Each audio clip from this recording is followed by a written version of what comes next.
Baik. Kenapa saya concern waktu Pak Ismail mengatakan 2 tahun itu bahaya Pak kalau 2 tahun. Itu 2 tahun kalau kondisi normal. Sekarang kondisinya krisis Pak, bukan abnormal lagi saya katakan.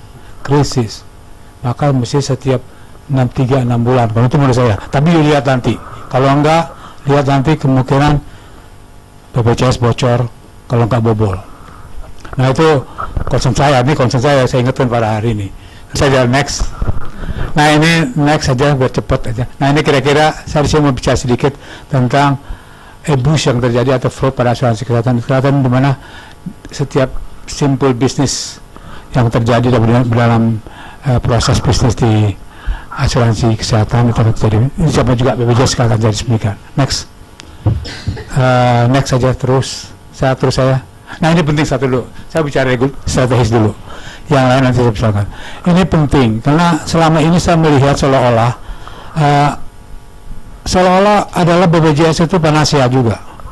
Bahwa dengan BPJS semua bisa ditangani semua masalah. Padahal kita tahu BPJS hanya mampu menangani orang yang non PBI untuk yang miskin. Yang tidak miskin nanti terserah. Tapi yang miskin yang lain, orang terlantar, orang si jofren di jalanan, orang suku-suku terasing, orang-orang yang warga negara Indonesia yang miskin tidak punya KTP dan sebagainya, itu jutaan. Siapa yang menangani mereka ini? Seolah BPJS menangani itu semua beres. Menurut saya hampir tidak mungkin lah, bukan panacea lah. Nah sebab itu peran Pemda dan Jamkesda menurut saya penting kerjasama dengan BPJS. Menurut saya, kenapa Pemda dan Jamkesda dalam kontrol PPK di tingkat 1. Pusat punya siapa? Punya pemerintah daerah. RSUD punya siapa? Pemerintah daerah. Justru mereka bisa melakukan kontrol dengan baik. Sehingga itu kerjasama mereka penting. Agar apa? Yang saya katakan tadi, miskin, terlantar, terasing, gelandangan, luar negara Republik Indonesia yang sakit jiwa plus keluarganya bisa dijamin. Sekarang BPJS nggak menjamin mereka. Kalau tahu aku Jamkaspas pasti mending nih. Dinas sosial di bawah, sekarang nggak jelas nih. Nah, sebab itu konsep pelayanan publik harus money follows function. BPJS bagi peran dengan Jamkesda. Jangan seperti sekarang, integrasi. It mean BPJS mengatakan, regulator mengatakan teman-teman di Kemenkes harus integrasi. Integrasi it means adalah Jamkesda pass away. Saya nggak mengatakan yang mau integrasi silakan seperti DKI, boleh aja silakan.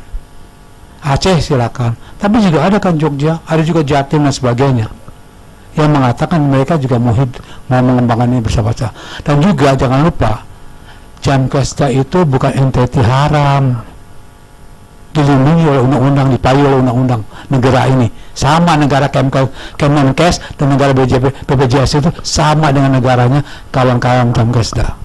Namanya Republik Indonesia. Jadi punya hak yang sama.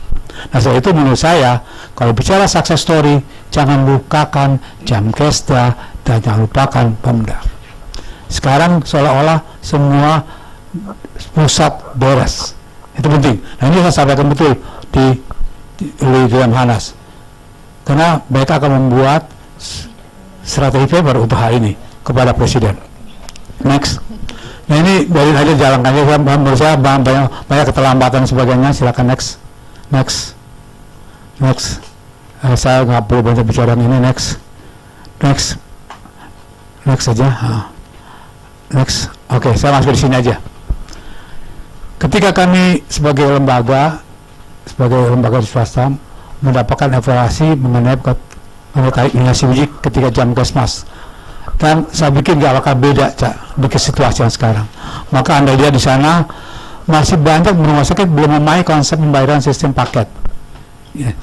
Akibatnya opini soal ada pembayaran CKN BPJS ini ada batas plafon.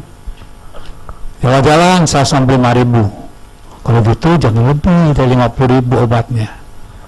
Kalau lebih dari 50.000 obatnya jangan lebih ininya. Kalau mau untung pergi pulang balik pasiennya kan gitu.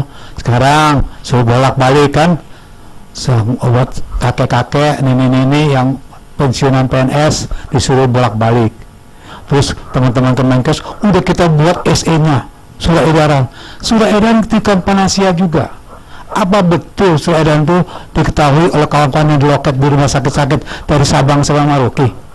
Surat edaran itu ketahuan cuma oleh siapa? Pak Ali Semandiri itu Bupati Emah itu tahu. Di loket jarang tahu, itu ditolak pasien-pasien itu. Dokternya tahu, belum tentu. Nah, kita ini negeri kita seorang karena semua tersentralisasi, begitu keluar surat ke edaran menteri, selesailah urusan di dunia ini. Mau lah seperti itu. Maaf ya, ini penting ditekankan. Ini nggak masalah, nggak jalan.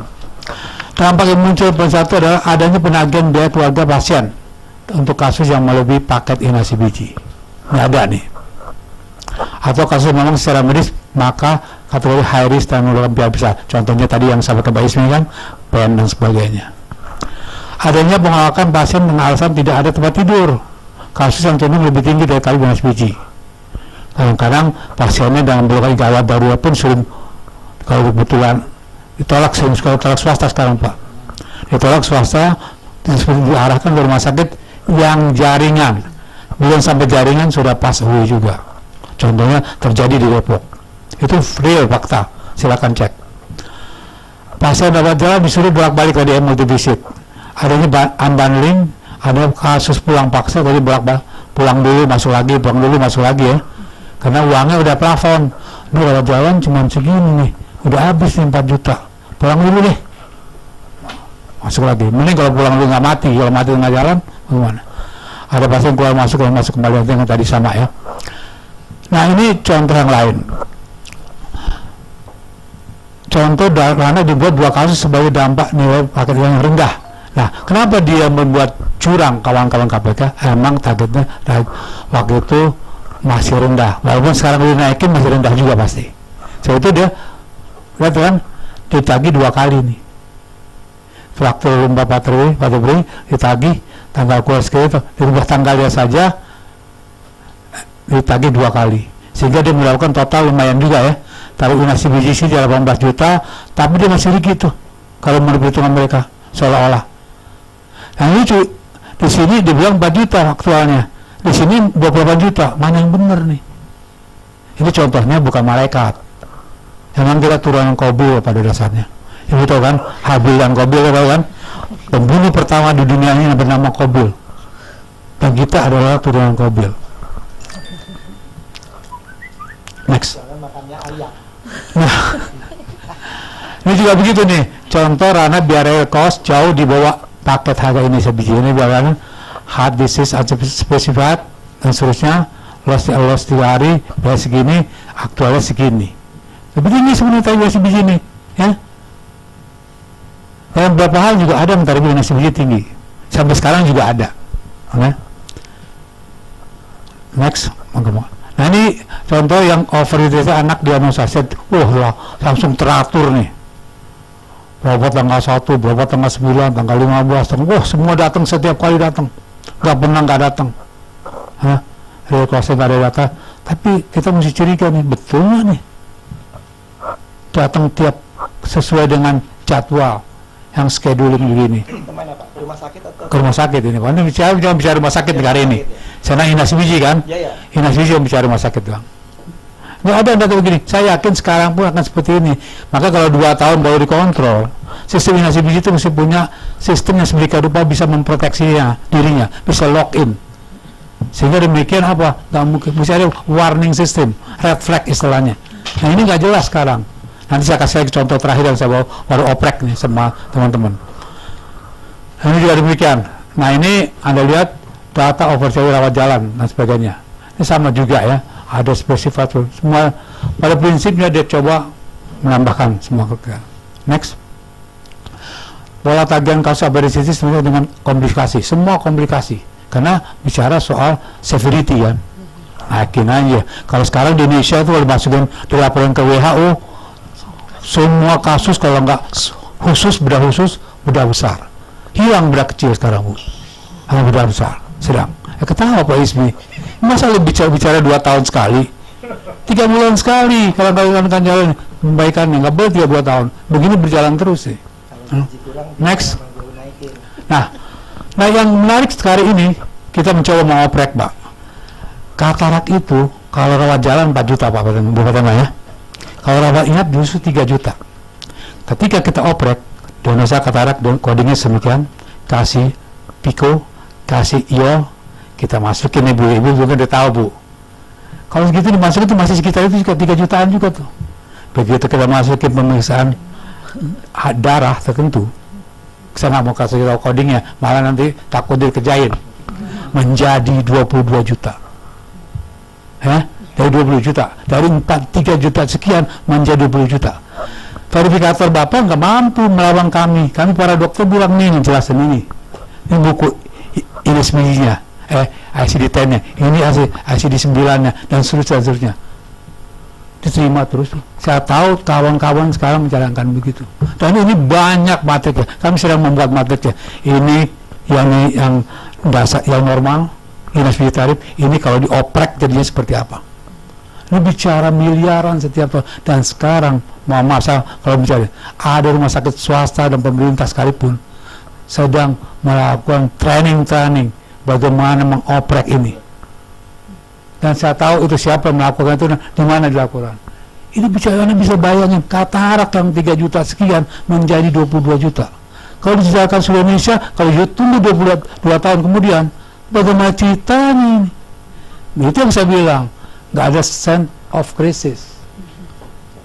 Nah, sebab itu saya katakan, ini perlu sekali. Sebab itu ini hari, minggu lalu kemarin baru saya oprek, baru saya upload. Saya katakan, inasi biji ditukangi, BPJS bocor, nakal. Iklannya bukan tahu kan Bu?